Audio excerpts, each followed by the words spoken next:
So today we are going to learn how to use context to find word meaning. So we're going to be taking a look at some sentences, some words that maybe are a little harder that we don't know what they mean, and try to use the other words in the sentence to figure out what they mean.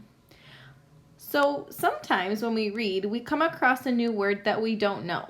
One way to figure out what it means is to look for clues in the word, phrases, or pictures around it. We call these context clues. Can you say that with me?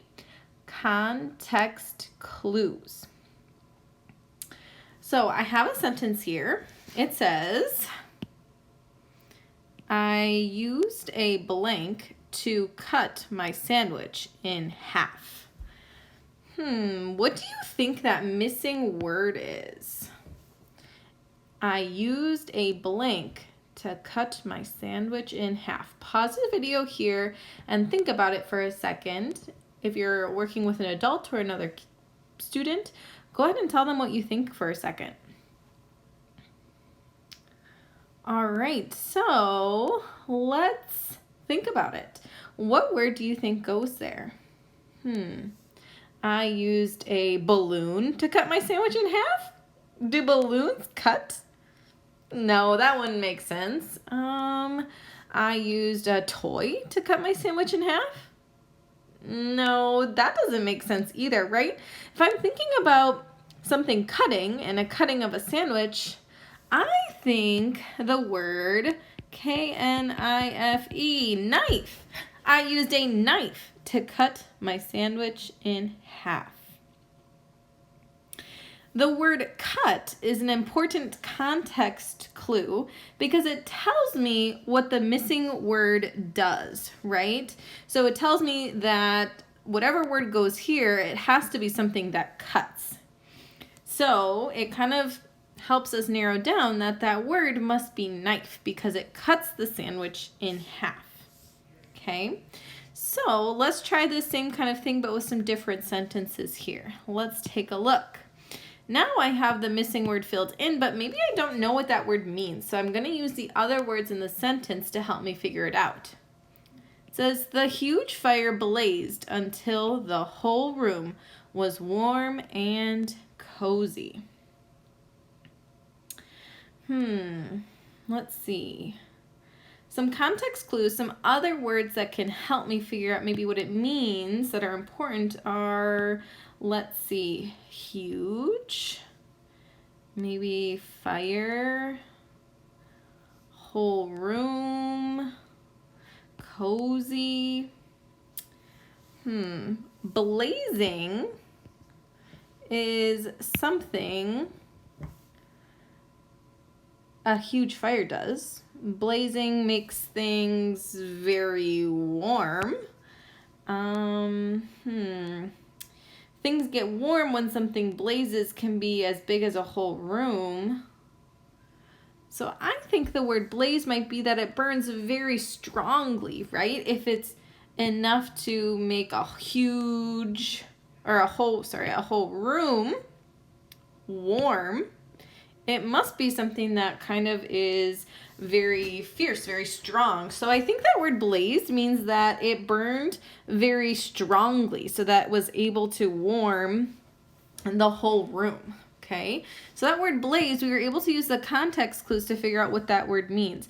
We can also put that word that we think what it means back into the sentence. So we could say the huge fire blazed until the whole room was warm and cozy. We could also say, if we think it means that it burned very strong, we could say the huge fire burned very strong until the whole room was warm and cozy. And that sentence still makes sense. So that's a good way to check to make sure that your word makes sense in the sentence or that you have the right meaning of the word. Let's try another one. Sam heard a horrid noise coming from the kitchen. He found his son banging on pots and pans. Okay, so I'm going to first find some words that maybe are going to help me understand what this word horrid means. So I'm hearing or I'm seeing heard, right? It must mean that like you hear it with your ear, so it must be in like a noise. Okay, I hear the word noise. If I keep going, he found his son banging on pots and pans. I know that when I hear people banging on pots or pans, or if I accidentally knock my pants together, that makes a very loud noise that I don't like. So I'm thinking banging, pots and pans, a noise. I'm thinking that horrid means like a bad sound. Let's see if that fits. Sam heard a bad sound or a noise or a bad noise coming from the kitchen. He found his son banging on pots and pans. Does that make sense? That it was a bad sound? Yeah, it does make sense.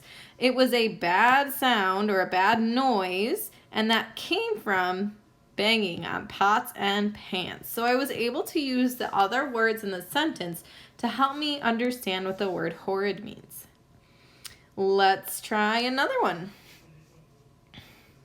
Let's see what we have here. Don't be hasty. Take your time and do it right. We're trying to figure out what that word hasty means. Don't be hasty. Take your time and do it right. Why don't you pause here for a second and try and think about what that word hasty means. Take a look at the other words in the sentence and see if you can figure it out. Pause here and then push play when you have it figured out.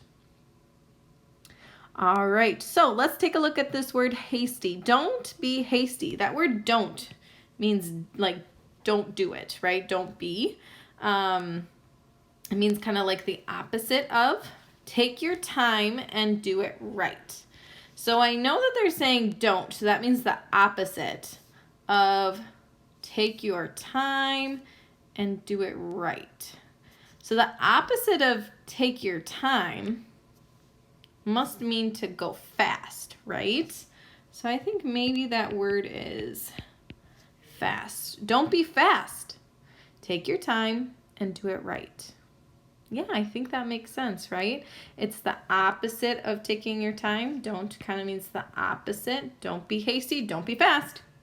Take your time and do it right. All right, let's try another one here. It says, the woman climbed all the way up to the summit of Mount Everest.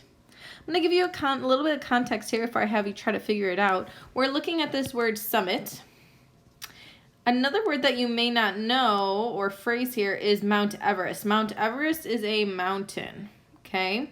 So it's a place that is very, very, very tall. It might help you to figure it out. So I want you to pause here, see if you can figure out what the word summit means, and then unpause or push play when you think you have it figured out. All right, let's take a look here. We have the word summit. The woman climbed all the way up to the summit of Mount Everest. Okay, so I'm seeing some other words that maybe would help me. Let's see, I'm imagining her climbing, right? Because it says she climbed. So she's going up, up, up, all the way to the summit of Mount Everest. Where do I think she's going? Maybe that means the top of Mount Everest. She's climbing. It says all the way to the summit. So yeah, I think maybe that means top. Let's see if that makes sense in the sentence. The woman climbed all the way to the top of Mount Everest.